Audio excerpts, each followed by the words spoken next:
Alrighty, so here we are, EA.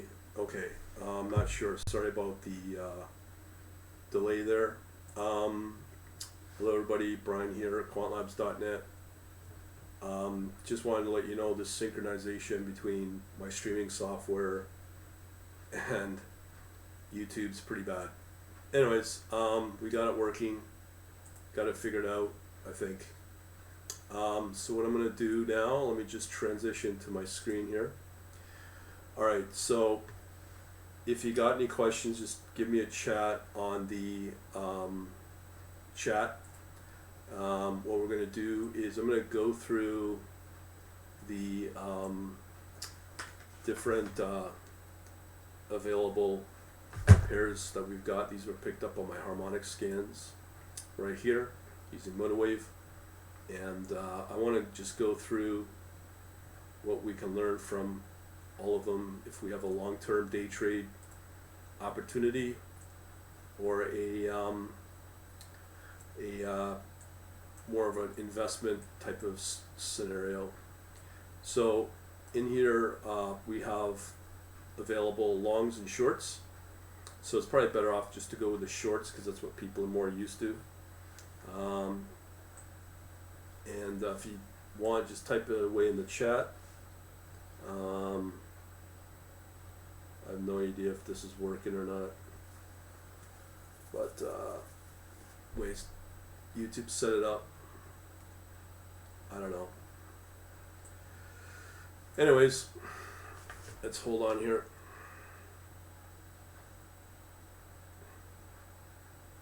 Just checking on things.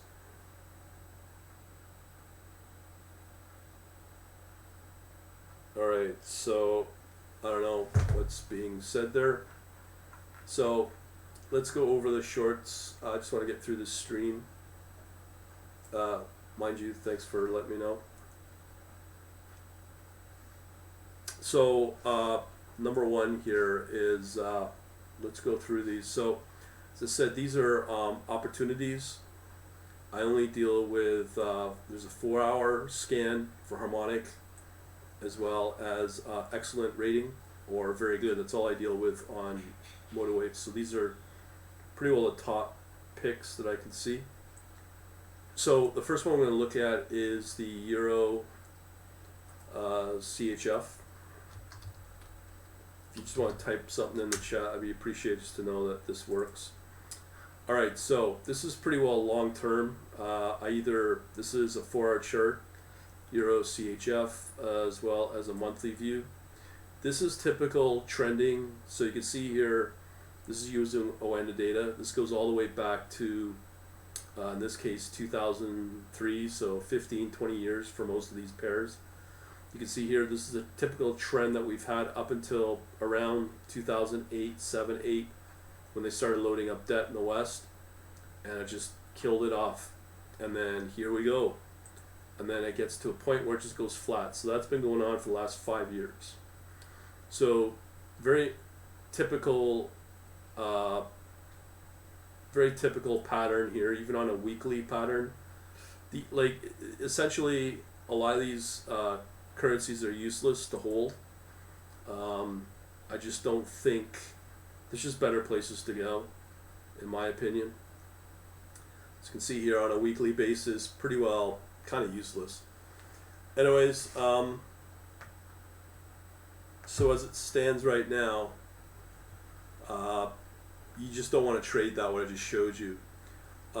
Another one that we can look at, these are shorting opportunities or longing opportunities. I'll address what I'm going through here. So the Australia US dollar is another one.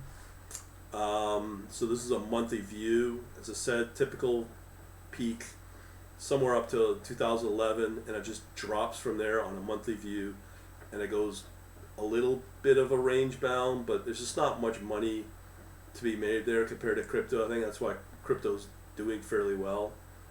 Also, I can show you this one, Australia, New Zealand, as well. So again, these are from today, and these scans,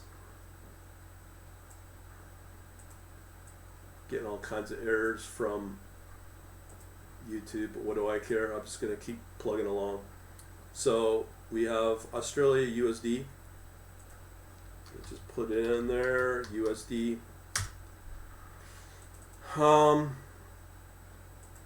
Again here, same pattern, right? It's just this is just showing you generally how bad it is out there when you load up debt and you listen to these moronic politicians that just believe in whatever social causes or whatever, just not care about the fundamentals of economies, because everyone suffers in the West specifically, but there are other economies that are doing fairly well.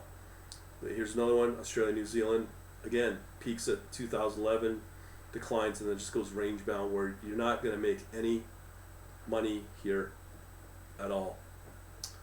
Okay, now let's look at another US dollar holding. We can look at the British pound in US dollar. Okay, so again, these are the top opportunities right now on an intraday level. Same thing, 2007 peaks, drops, and then it just goes in a decline. Something you just don't want to hold and should really concern yourself over, because this is not good.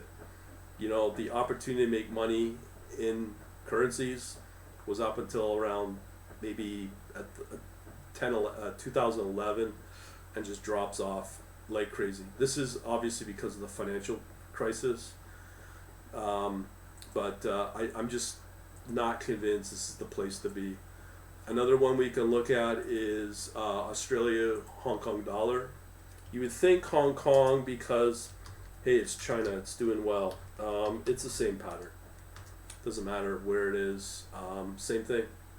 You know, you peak here in 2009, 10, declines, and then you kind of go nowhere. So again, let's look at the euro Japanese yen, because you think the yen is a safe haven trade, one that you could hide out in. Japan's been pretty high in debt, but it's still slightly performing better than most of the other currencies. But you still have this classic pattern, everything's good, financial crisis, drop, bounce back, and a little better, without a doubt. But yeah, I don't know what to tell you there. And then we also have the Euro USD, the largest currency pair out there by volume. You'll see this is what most probably people trade in, but you can definitely see this one's not so bad as well, but still you can see that trend of decline. This is just not a good picture overall, and those are the shorting opportunities if you were to be on like an Oanda. So now we're going to ramp it up. Oh, we got some comments. I appreciate that. Hello, this keeps freezing. I don't know what that means. Could be my software. But I do appreciate your like. We've tried many different formats. Telegram is the best. No one uses it, so here we are on a what do you call YouTube. Next up. Okay, let's look at our next one. Wow, I'm getting bad signaling, but not much I can do for you. Okay, so the next one, these are all longs we're going to look at here. USD Sweden, this was pretty obvious. Okay, so let's look at this one. In the meantime, just bear with it. I don't know what more I can tell you. So you could see here, this one's a little different. This is totally different. So Scandinavia, Scandinavian country, we got long term here, and then it does look better with a solid trend moving up, and then it just kind of stabilizes here since 2010. So that one's not so bad. That's why you'll start seeing these shorting ones look better, because they're not in US dollar. These are in more currencies. Okay, the next one we can try is, this is the trade right now, trade of the year. This is the Turkish lira, euro and Turkish lira. You can see here, solid run up. Just this is the meltdown of these coins here. Boom. And yeah, so let's see here what's going on. Yeah, I don't know what's going on my stream here. The quality's 1 minute.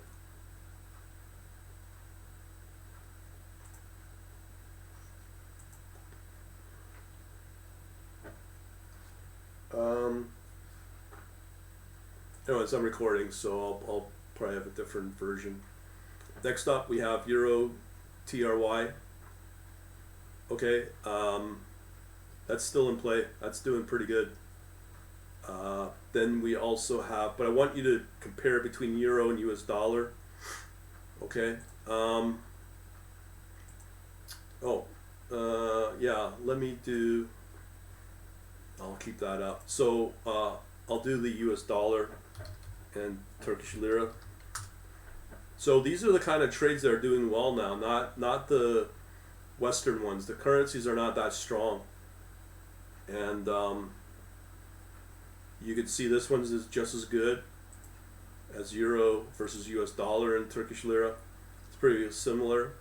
Another currency that is Euro and ZAR, which is the South African Rand. Still, it's pretty choppy, but it's been solid run up on that trend since here in 2005. So that's a decent one for a long and hold. Another one is the USD in the Rand as well. And here you go. Same thing. Okay, so obviously the one you want to be in is with the Turkish lira. So there's opportunities out there, but they're not what you think they are. Okay, so let's look at probably your best stock market. USD, sorry, this is still in US dollar. This is Taiwan. Okay, so Taiwan looking pretty good there. That's a monthly USD from 250 to 702, nothing but up. So again, this is where the money goes since 2012. This is just to show you how some of these stronger emerging markets do well. And then you got here where it stops because of the China saber rattling. And that's, I think, one of the reasons why the US is supposedly supposed to protect Taiwan. And at the same time, China wants it. It's semiconductors, for the semiconducting industry, I think. Anyways, continuing along. So that's another one. So there's lots of opportunities here. And I don't know what more I can tell you there. So the other one we haven't looked at is the CHF ZAR. This one right here. This has been, again, another good one. Choppy but trending up. That's the Swiss franc and the Rand, the South African Rand. So again, it's all these emerging markets, right? You'd never think, but national debt has a huge impact on the dollar. So here's one that you'd think would do well. This is the S&P 500. Okay, so again, monthly view. Again, this has been doing very well. It's the only thing really benefiting in the U.S. and it can be said for a couple of Western stock markets. So this has been shooting up because of the debt. You can see right here in that early 2020 where the markets did tank and just bounced back from there and accelerate based upon the steepness of that curve on after with the Federal Reserve pumping money in, fake money that is, and people benefiting with the higher liquidity in the market and the economy. The benefit is the stock market. Okay, so what I'm about to show you are questionable if they're longs or not. But one thing I want to look at is let's say the 6 hour. You can see here on the 6 hour, it's inclined a little bit, but again, these are really depending upon how you build your strategy. Buy and hold is better than the intraday, because the intraday it's just not performing as well, and it's so random and so volatile. Yes, you can kind of predict based upon fundamental or econometric, but it's hard to do. So here with the GBP, New Zealand is right here. Again, same pattern, New Zealand dollar, but this is supposed to be a better performer. So for today, at least on a 6-hour basis, 2-hour basis, you can see that there is that incline. But when you start going into the 1 day, that's choppy. 1 week, choppy, and then the monthly, just same pattern as before, where it peaks here at 2005, drops, maybe a bit of a run up, and then it goes flat again. So again, another example of why, in my mind, that the West pretty well is dying. I just don't like saying that, but it's just the rate at what we're going on. And I think Forex currencies, all of this is just, things are not looking good for the West with the national debt, and when you get economies like Turkey, this will work in your benefit, but it's US dollar and Turkish lira. As the Turkish lira starts to tank.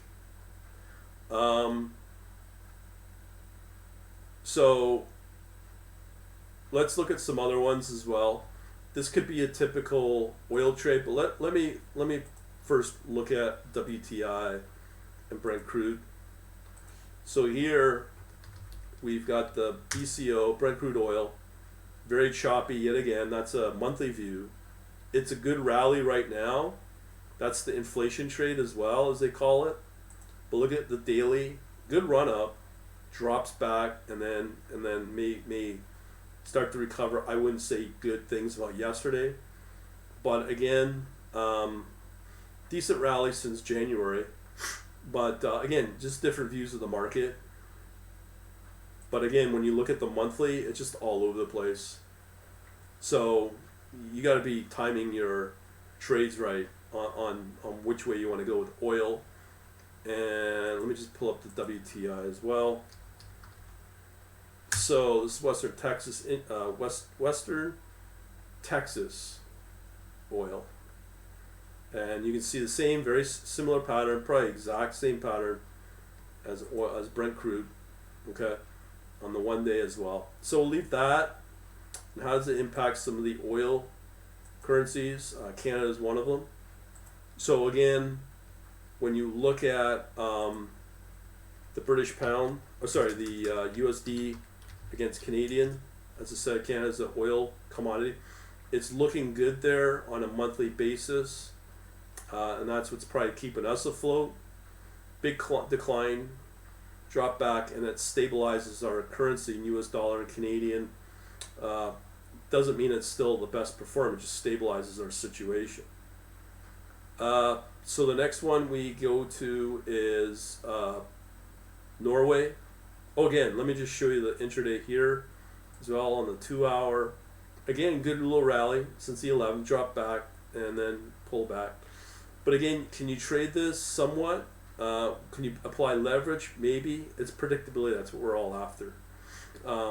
So timing is everything, as I mentioned in another video earlier for today.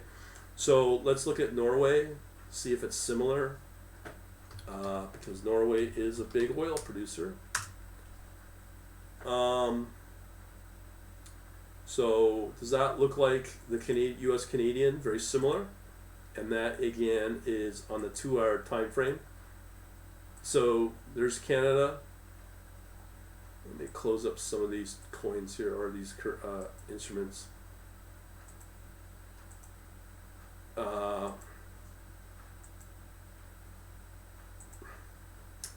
Okay, so here's USD Norway. Okay, that's a 2-hour view. Similar, not 100%, but similar between the two. So really, these currencies, Canada, Norway, depend upon price of oil.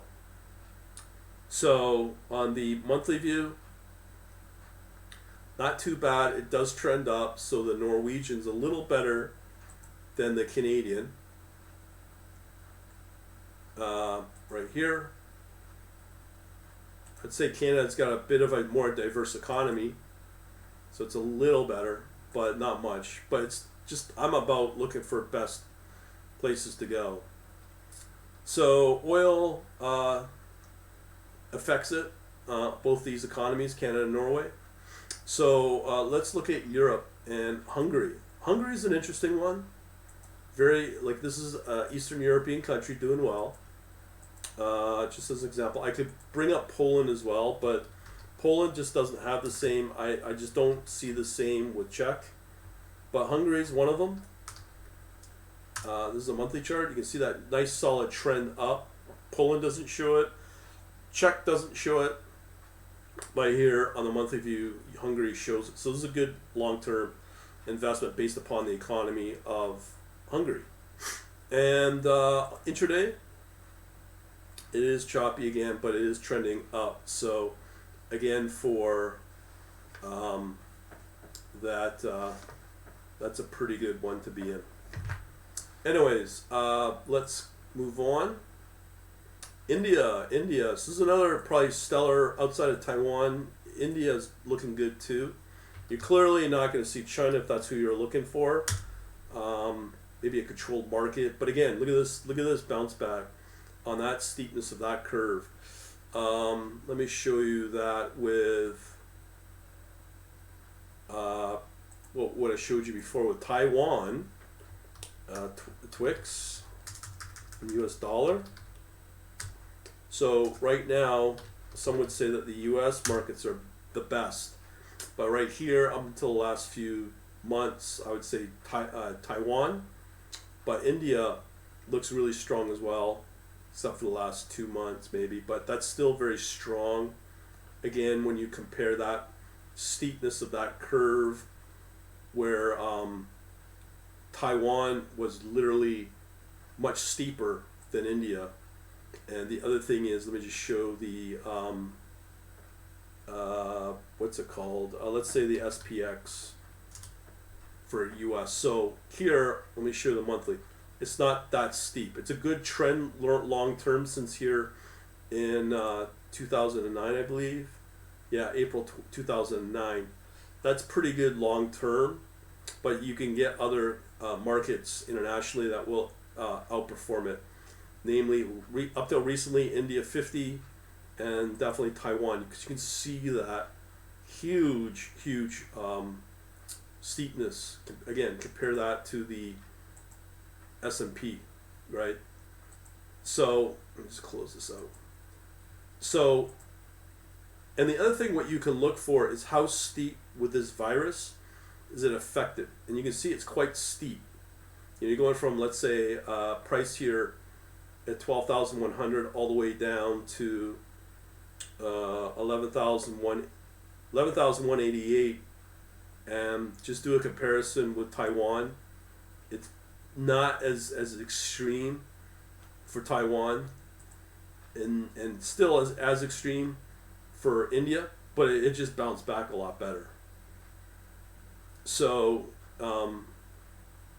yeah, you would think that India, when it went through the Delta, that its economy would tank, but it's done pretty good. And that's right here. You can see it right there on that bar. That's in April. I believe that's when they got hit really hard.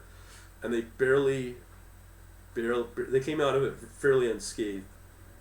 So those are the best markets. Now, there's one other market I can show you, the Netherlands 25. I think this generally has been the better one of all of the U.S. markets. NL25. So if you are an index trader, these are the ones I would probably focus on. So comparatively, let me get rid of these oil. We've already talked about oil. So again, these are CFDs, but these are no different than futures markets. So these are your buy and hold. Okay, so let's analyze this. So we have here Netherlands. It shows up. It's gonna be typical data problems. No data. If it's a problem, we'll just skip it. But generally, the two best markets that I found were Taiwan and India. Let me try Euro.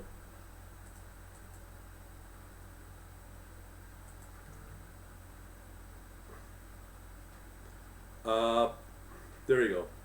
So again, the steepness is not as long as let's say the U.S., but that's the best you'll get out of Europe.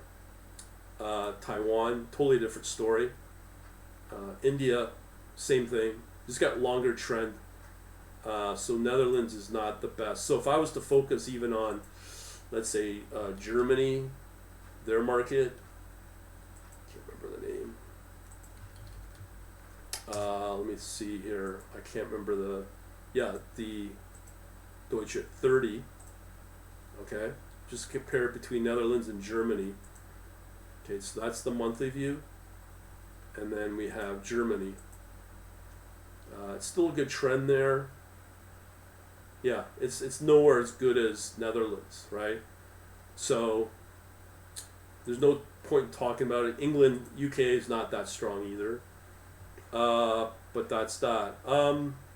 So I've shown you majority of it, and then we have last one to look at is the Netherlands. No, not Netherlands. What's it called? Copper. So copper. This is what started the inflation scare for a lot of countries or economists. You'll see it. So we've done the markets. Well, let's look at copper. So that's XCU. Okay, so this is a copper base metal. Monthly view, you can see right here. This is where it reversed here in December 2019, and it just took off between that period till about May of this year, and then it's been in decline. So yes, there was inflation all that time, but it's dropped back. So, but they're still crying about inflation. Now, when you look at the intraday for copper, again, it's all over the place. You can't really do anything with that. I don't think it's just range bound. It's. I mean, copper on a weekly basis, there was a bit of a rally there. I mean, 2.2 to 4.6. Again, that's March. But again, where's the inflation? You know what I mean? I can show you some agricultural. I've shown you the oil right here. That's been, last few months, been in decline. It should have cooled off by now. But that's really what the inflation is. It's not food as well. But copper, it's clearly not going up in price. So my answer to all that is that copper is this notion of overall of the inflation. I think a lot of it's just, to me, manufactured either at the ports when product comes in, let's say in the States, or when the ports or the logistics to get that product out is another problem because shortage of workers. So we'll leave that there. I'll put this recording up, a clean one. My apologies. I do see it does freeze here. I did my best, but I'm going to have to tell you folks, if you want to know more about this, we've tried Twitch, we've tried Telegram, we tried YouTube now. YouTube's probably the absolute worst, has potential. I don't know why this is happening. But I'm gonna pick Telegram to do these because it was a clean, very no problem with this glitchiness. This is really bad on YouTube. But like I said, I'm recording the video, so I'll put the playback up on YouTube. Okay, so if you like this stuff, the best place to go is our contact page. As I said, we do have our private chat server. Also, as we'll get some free PDFs and stuff. Just go to our quantlabs.net/contact page, and you can fill out all your details there, and get all your info, and you'll get instant access to these PDFs. Treat like a boss, and I'll put you on their newsletter. Again, sorry about the problems. I'll repost this clean version, and thanks for watching and getting through it. Over now.